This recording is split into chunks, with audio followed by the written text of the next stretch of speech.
She sat at the kitchen table, radio low, and dipped her pen, not knowing that letter would be read 100 times before her son came home. Letter writing in the 1940s was not a hobby. It was infrastructure. It carried news between kitchens and battlefields, between mothers and sons, between sweethearts separated by an ocean. A whole etiquette grew up around it because so much depended on getting it right. And this video walks through exactly how that careful world worked and why it quietly vanished from American life. First-class postage sat at 3 cents for 26 straight years. It started in 1932 and did not move until 1958, which means the entire decade of the 1940s ran on that same flat rate. A letter cost almost nothing, so nobody had an excuse not to write one, and that changed how seriously people treated the page in front of them. That flat rate meant something else too. Wages and prices moved through the war years and into the post-war boom, but the stamp never did. A letter got cheaper in real terms every single year it stayed frozen at 3 cents. Writing home was not a luxury reserved for the well-off. It was the one form of communication every household could afford without a second thought. Then came the war, and letter writing stopped being personal and became a matter of national morale.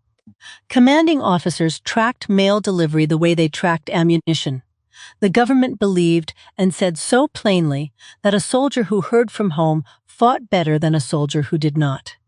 Writing a letter was suddenly a civic duty, not just a kindness. The problem was space. A cargo ship or transport plane could only carry so much weight, and every pound of paper mail was a pound not carrying supplies, food, or ammunition. So the Army, the Navy, and the Post Office built something new together. A system designed to shrink an entire mailbag down to something that could fit in a coat pocket without losing a single word. They called it V-mail, short for Victory Mail. You wrote your letter on a single pre-printed form, 1 page only, and the form was photographed onto a reel of microfilm. That film crossed the ocean instead of the paper itself. On the other end, the film was printed back onto small sheets and delivered to the soldier waiting for it. The reduction was staggering.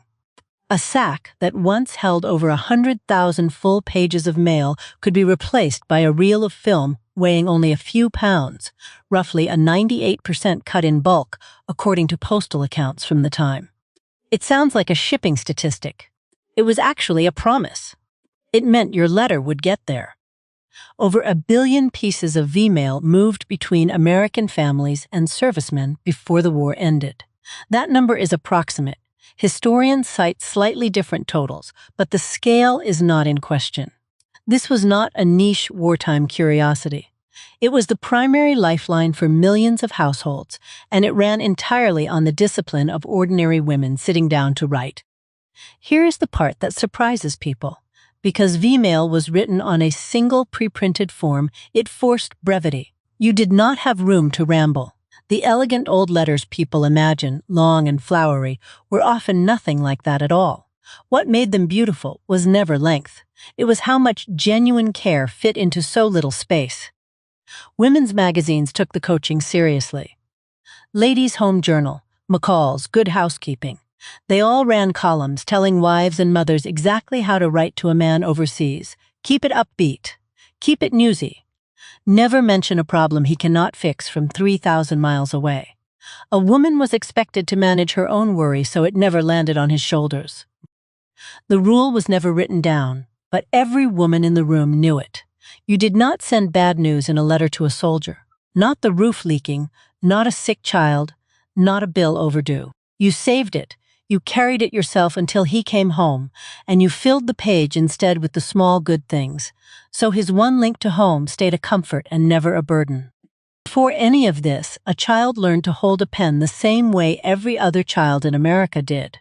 Schools drilled a specific method, developed decades earlier, that trained the whole arm to move in rhythm rather than just the fingers. That is the real reason handwriting from this generation looks so uniform. It was not talent, it was training. It was called the Palmer Method, and it had been the standard in American public schools since the turn of the century. Children practiced looping ovals and push-pull drills for years before they were ever allowed to write a real sentence. By the time a girl was writing her first letter home from summer camp, her hand had already been shaped by thousands of repetitions. There is a whole world hiding in what nobody thought to teach anymore.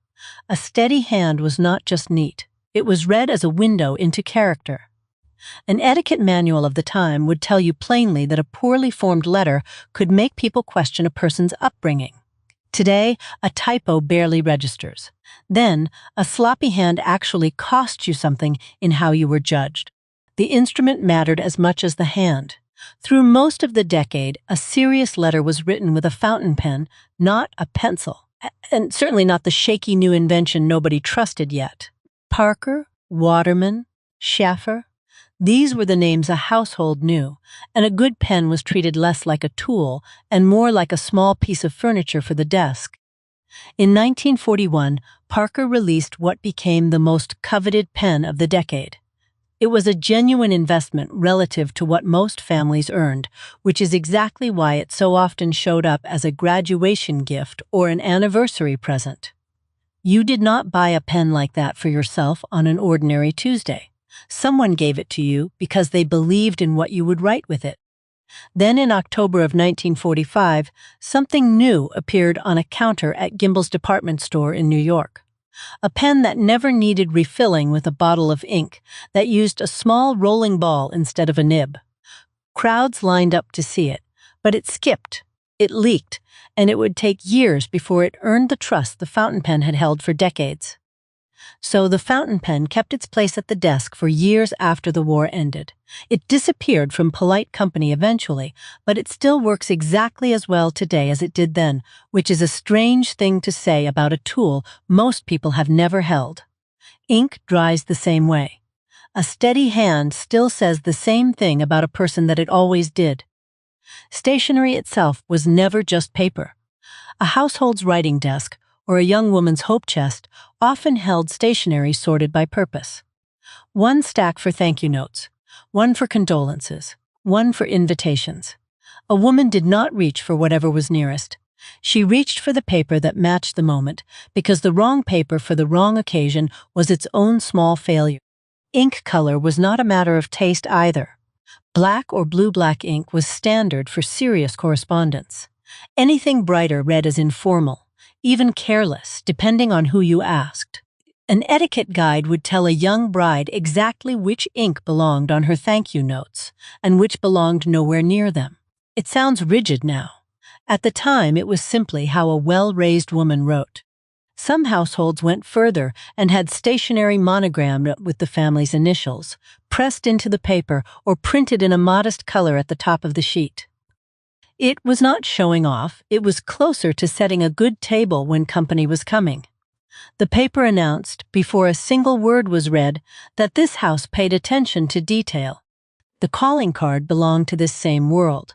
A woman paying a social visit carried an engraved card, small enough to fit in a glove, and the rules for it were exact. Turn down one corner if you called in person and found no one home.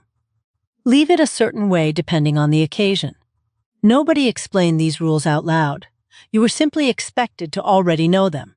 Your grandmother knew something they stopped passing down. A calling card left at the wrong house, or written on in the wrong way, could actually be read as a small social insult. These were not arbitrary hoops. They were a shared language, precise enough that everyone in a neighborhood could read intention from a scrap of paper the size of a playing card. The thank you note carried the heaviest weight of all. If you stayed as a guest in someone's home, you were expected to write what was called a bread and butter letter, a short thank you sent promptly after your visit. Skip it, and a hostess might quietly decide not to invite you again. Nobody would say why. You simply would not be asked back. This is where the great etiquette authors of the era earned their reputation. Emily Post had been publishing her guide since 1922, and by the 1940s it was still the reference every household seemed to own a copy of. She devoted entire chapters to correspondence alone, from the proper salutation to open a letter to the exact etiquette of writing condolences. Post also wrote a syndicated newspaper column, and readers wrote to her with startlingly specific questions. How soon must you answer a wedding invitation? How long should a widow use black-bordered stationery before returning to plain paper? How do you address an envelope correctly to a serviceman by his exact rank? She answered every one of them as though the stakes were real, because to her readers, they were. A decade later, a new voice picked up where Post's earlier editions left off. Amy Vanderbilt published her own complete book of etiquette in 1952, and it carried the same correspondence codes forward into the post-war generation of young homemakers. The rules did not disappear when the war ended. If anything, peacetime gave women even more occasions that demanded a proper letter. There is a whole world hiding in what nobody thought to teach anymore, and the mourning letter is one of the clearest examples. A widow's stationery carried a black border, and the width of that border and how long she used it before switching back to plain paper was governed by custom nearly as precisely as the mourning clothes she wore. None of this happened by accident, and none of it happened without institutions actively pushing it. The USO set up writing rooms in its clubs, specifically so a serviceman on leave could sit down, use free stationery, and dash off a letter home before he shipped out again. The infrastructure of letter writing was built into public life, not left to chance. Posters on the walls of train stations and USO halls carried a simple message: write to him. He is waiting for your letter. It sounds almost too plain to be propaganda, but that was the point. The government wanted every American to feel a personal, daily obligation to a man they might never have met, simply because he was somebody's son. Good manners, remember, even when we forget. A young woman preparing for marriage was expected to build her own correspondence habits before she ever needed them. Stocking a hope chest with fine stationery, a personal seal, sometimes a monogram stamp, all in quiet anticipation of the letters she would be writing for the rest of her life as a homemaker. It is worth pausing on how unequal the tools actually were, even while the etiquette rules applied to everyone. A fountain pen, like the Parker 51, cost real money relative to average wages. Plenty of working households wrote instead with cheap steel nib pens or ordinary pencils. The manners were universal. The instruments were not, and the letters still mattered just the same. This is exactly why V-mail mattered so much beyond the war effort itself. It was the Great Equalizer. A government-issued form and a reduced shipping cost meant that a coal miner's wife in Pennsylvania and a banker's wife in Connecticut wrote their letters on the very same page, under the very same rules, to sons standing in the very same mud on the other side of the world. It disappeared from polite company, but it still works. That line applies to more than the pen. The habit of writing something down carefully, rereading it before sealing the envelope, choosing words because they had to last on a page, that discipline shaped how people thought before they spoke, too. A letter forced patience in a way a phone call never could. The telephone existed in the 1940s, but it was nowhere near as common as people assume. Roughly 4 in 10 American households had a phone line in the early part of the decade, and many of those were shared party lines with no privacy at all. You could not say something delicate to a soldier over a line your neighbor might be listening to. The letter stayed private in a way the phone simply could not match. By the late 1950s, that number had climbed to around 70%, and long-distance calling was still expensive enough that a call home was reserved for emergencies or holidays. So for most of this era, if you wanted to say something real to someone far away, a letter was not the sentimental option. It was the only practical one. There was even a season to letter writing that most people forget now. Christmas cards were not a quick errand. Women budgeted an entire evening, sometimes several, to write personal lines inside each card rather than simply signing a name. A card without a handwritten note inside it was considered a little bit thin, almost like showing up to a dinner empty-handed. Addressing an envelope correctly to a serviceman was its own small skill. You needed his rank, his unit, and the correct military postal designation, and getting any part of it wrong could genuinely delay a letter for weeks. Women kept careful notebooks just to track how each man's address should be written, because a mistake here meant real silence on the other end. It disappeared from polite company, but it still works. Think about what it meant to receive one of these letters rather than send one. A soldier standing in a mail call line, watching names get read off one by one, waiting to hear his own. Mail call was not paperwork to these men. It was the entire emotional center of the week. There is a whole world hiding in what nobody thought to teach anymore, and one piece of it is how differently people treated silence. If a letter went unanswered, for too long, it was not brushed off. It was noticed, worried over, sometimes even mentioned in the next letter as its own small event. Correspondence carried an expectation of rhythm, a back and forth people could actually count on. Not every letter was gentle.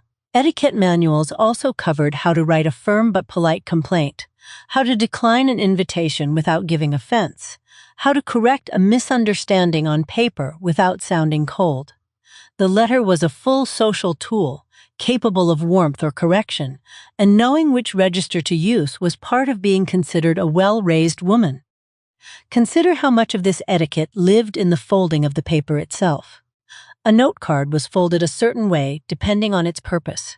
An invitation reply followed a set format, third person, formal, no signature the way a personal letter had one. These were not arbitrary flourishes. They were signals, instantly readable to anyone raised inside the code. The rule was never written down, but every woman in the room knew it. You never sent a letter on notepaper meant for casual notes when the occasion called for formal stationery, and you never used your most formal paper for an everyday note. Matching the paper to the moment was as instinctive to her as matching a hat to an outfit. Postal workers themselves became minor heroes of this era. Mail carriers were trusted figures in a neighborhood, sometimes the first to notice if something seemed wrong at a house, sometimes the one who delivered both the best and worst news a family would receive during the war. A knock from the mailman carried genuine weight, a mixture of hope and dread that modern deliveries rarely produce. The darkest version of that knock is worth naming honestly, without dwelling on it. Some deliveries during the war carried telegrams rather than letters, official notices families dreaded above anything else. The contrast mattered. A letter in familiar handwriting meant he was alive and thinking of you. A different kind of envelope meant something else entirely, and everyone in that era learned to read an envelope before they even opened it. That is part of why the etiquette around correspondence felt so serious even in peacetime. People had lived through years where a letter, or the shape of an envelope, could carry the heaviest news of their lives. Even after the war ended, the careful, deliberate habits people had built around writing did not simply switch off. The discipline had become part of who they were. By 1945, the war ended, and V-mail wound down as ordinary postal shipping resumed. But the letter-writing culture it had trained into an entire generation did not fade with it. Millions of Americans had spent years practicing the exact discipline this video has been describing, and that discipline simply carried forward into peacetime family life, college years, and new households. Some of those letters were kept for decades. Women tied bundles of wartime correspondence with ribbon and stored them in a drawer or a hope chest, not as clutter but as a record. Today, those same bundles turn up in museums and family archives, treated as primary historical sources precisely because they capture a private voice no history book could replicate. The National World War II Museum in New Orleans, among other institutions, actively collects personal wartime correspondence today as core exhibit material. A letter a young wife once wrote at her kitchen table, never meant for anyone but her husband, now sits behind glass as a document of national history. That is a strange and moving kind of afterlife for a piece of ordinary mail. Your grandmother knew something they stopped passing down, and it was not really about penmanship at all. It was about attention. Every letter she wrote demanded that she think first about the person receiving it, not about herself, What would comfort him? What would worry him? What he needed to hear this week? That habit of thinking of the reader first is what modern communication quietly lost. It is worth naming plainly what killed the letter, because it was not any single villain. It was three slow changes stacking on top of each other. Telephones got cheaper and more common. The Postal Service raised rates for the first time in a generation, and a new instrument, the ballpoint pen, made writing fast and disposable instead of careful and ceremonial. In 1958, the 3-cent stamp finally rose to 4 cents, ending its 26-year run. It sounds like a small number, barely worth mentioning, but symbolically it closed out an entire mindset, the idea that writing home cost next to nothing, and so everyone simply did it as a matter of course. Once postage started climbing, letter writing slowly stopped being the automatic choice. The ballpoint pen also finally grew up. By the mid-1950s, an improved design sold under the Bic name became reliable, cheap, and disposable in a way the fountain pen never was. That was progress in one sense, but something about the ceremony of dipping a nib, wiping it clean, blotting the ink, that small ritual quietly disappeared along with it. By the late 1950s, telephone penetration had climbed to roughly 70% of American homes, and long-distance calls, while still a special occasion expense, had become thinkable in a way they had not been a decade earlier. A daughter could now hear her mother's actual voice on a Sunday rather than wait 4 days for a letter. Convenience began quietly outcompeting ceremony. None of this happened overnight, and that is important to say plainly, because it is tempting to imagine a single year when everything suddenly changed. It did not. Letter writing faded the way most old habits fade, a little less each year, until a generation later almost nobody remembered it had ever been mandatory rather than simply optional and old-fashioned. It disappeared from polite company, but it still works. Ask anyone who has ever received a handwritten note in the last few years how it made them feel compared to a text message, and you will hear the same answer almost every time. Surprise. Genuine warmth. The sense that someone spent real time on this rather than typing it out in 10 seconds between other tasks. That gap between then and now is exactly why interest in this subject has quietly grown again in recent years. People describe it as slow communication, or an analog revival, a reaction to how disposable most digital messages feel. It is not really nostalgia for the stamp price. It is a hunger for the attention the old habit forced onto a person, whether they wanted it or not.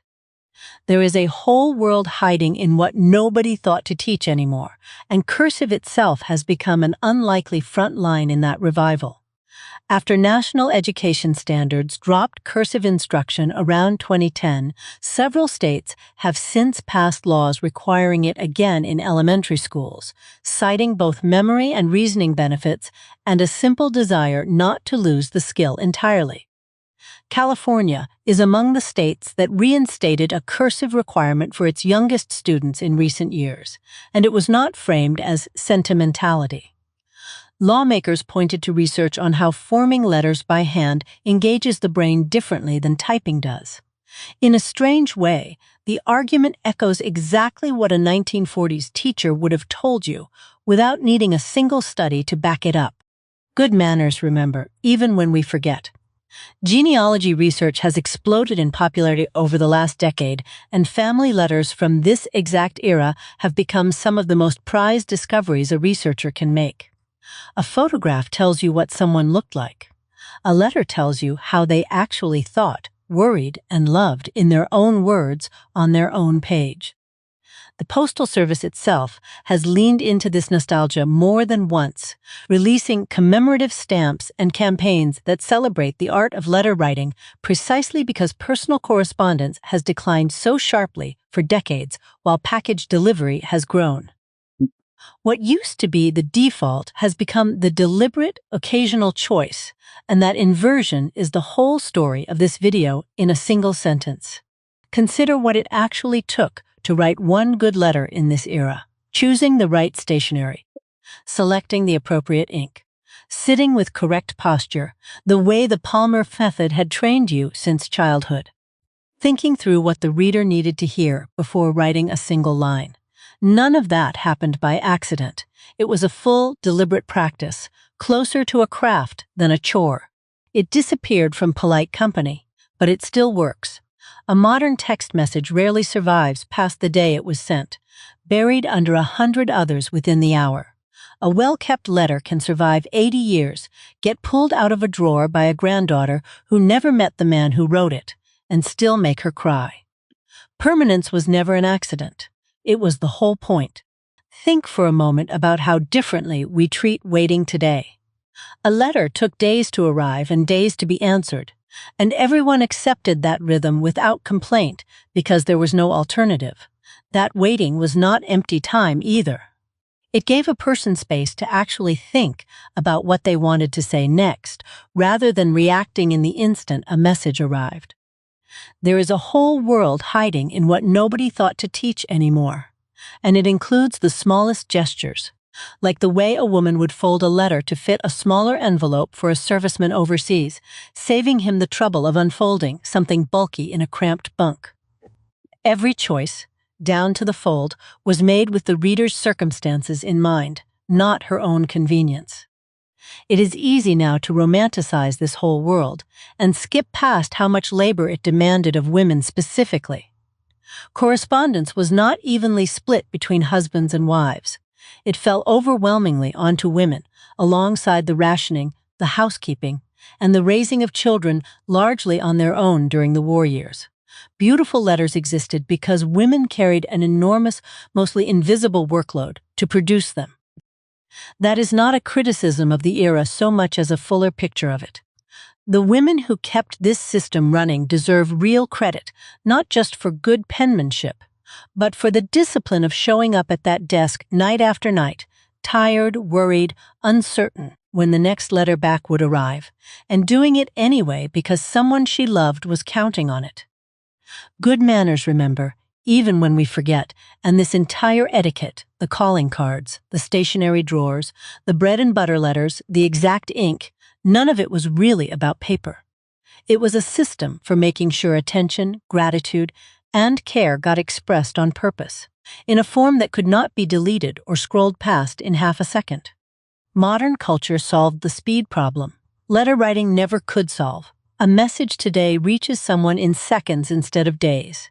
But speed was never the thing that made those old letters beautiful. Care was. And nothing about instant delivery requires anyone to give up the care. That part was always a choice, then and now, and it still is. So the next time you write a birthday card, or a thank you note, or even just a quick line to someone you love, you are standing at the very end of this long tradition, whether you know it or not.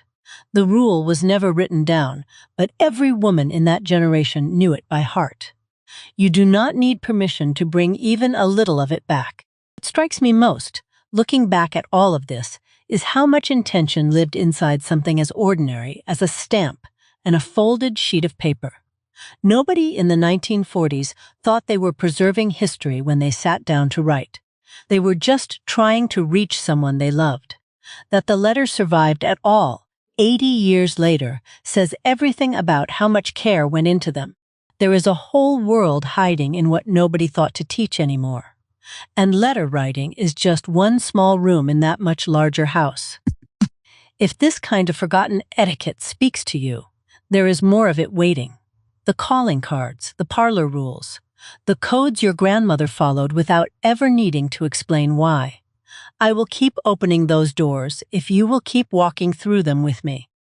Thank you for spending this time with me and with the women who built this quiet, careful world one letter at a time. If it moved you, tell me in the comments which piece of this etiquette you wish had never disappeared. Subscribe if you want more of this forgotten world uncovered, and I will see you next time, right here, where good manners still remember.